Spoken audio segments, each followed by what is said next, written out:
everybody, Mo Hashim here with Flat Fee Landlord Property Management, serving the greater Houston area.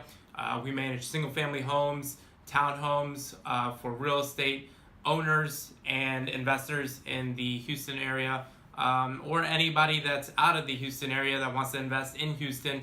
We're here to help you acquire those properties and then manage them so that you can go ahead and live your life the way you want to live it. Today I want to go over some common question that we get, which is, should I allow pets in my Houston property?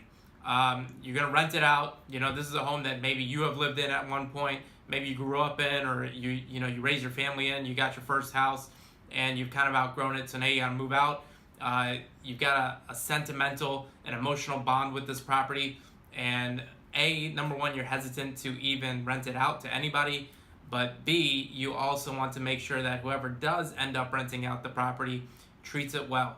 And obviously, the less people or less individuals you have in a property, most likely the less damage you're going to have in a property, okay?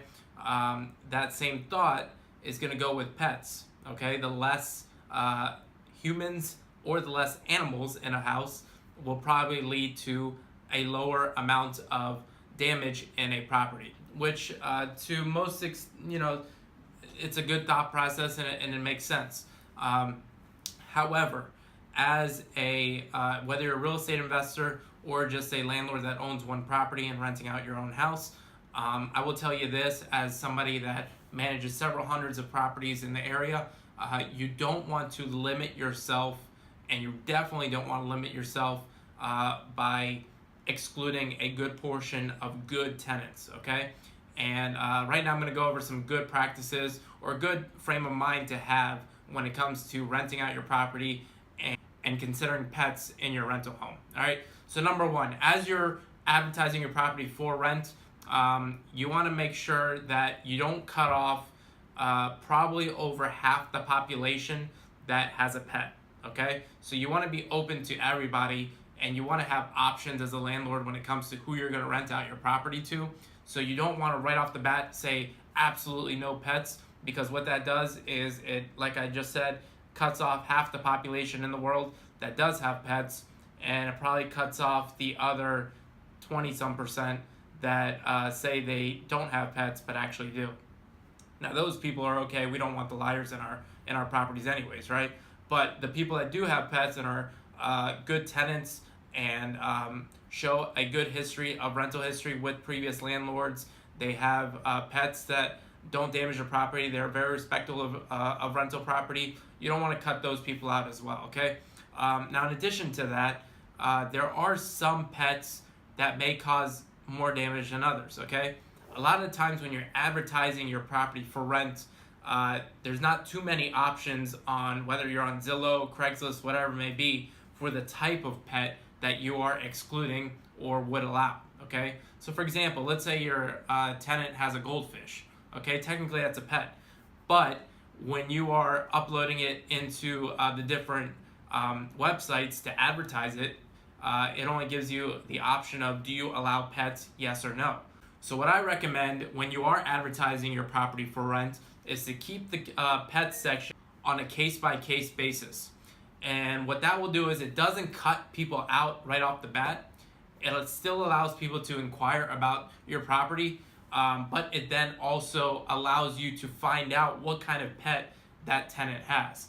All right, so if it's a big, 150-pound pet that they got, you can ask them, and you can see what kind of, obviously the bigger the pet, possibly the bigger wear and tear that it may put on your property versus possibly a smaller pet that may not put as much wear and tear. You can decipher that, and you can kind of figure out what you're okay with and what you're not okay with before you even show the property to your prospective tenant.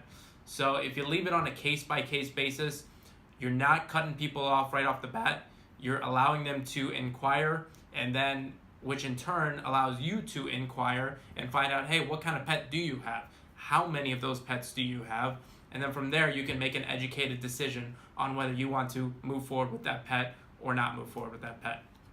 Now, assuming you do move forward with the pet and you're okay with the size and the type, then what I would also recommend on top of that is to have an additional security deposit or pet payment for that pet. Now, like I said at the beginning of this video, the more individuals or more pets or more breathing, living things inside your property, the higher probability of higher wear and tear and damage in your property. So you want to make sure you're protecting yourself as a landlord for that. So whether it's adding additional security deposit or a monthly payment because of the pet, I'd certainly recommend doing that, because you want to make sure you're recouping any possible wear and tear costs that you're gonna have to do once that tenant moves out for you to repair because you've had that pet. You want to make sure you've had that extra money all along, whether it be in a form of a deposit or a one-time payment or a monthly payment. You want to make sure you have more money to compensate for that repair of the wear and tear, or whatever it may be, because you allowed that pet in the first place. So those are my recommendations for pets. If you have any other questions about pets, what kind of pets you should allow, what kind of pets you are legally obligated to allow, which I didn't go into. Service animals, for example, unfortunately you don't have a say on whether or not you're going to include them, but there are ways to protect yourself still as a landlord if a tenant says they have a service animal. If you have questions about that or anything in regards to property management or renting out your property, feel free to reach out to us. Go to our website at houstonpropertymanager.com, or you can also give us a call at our office.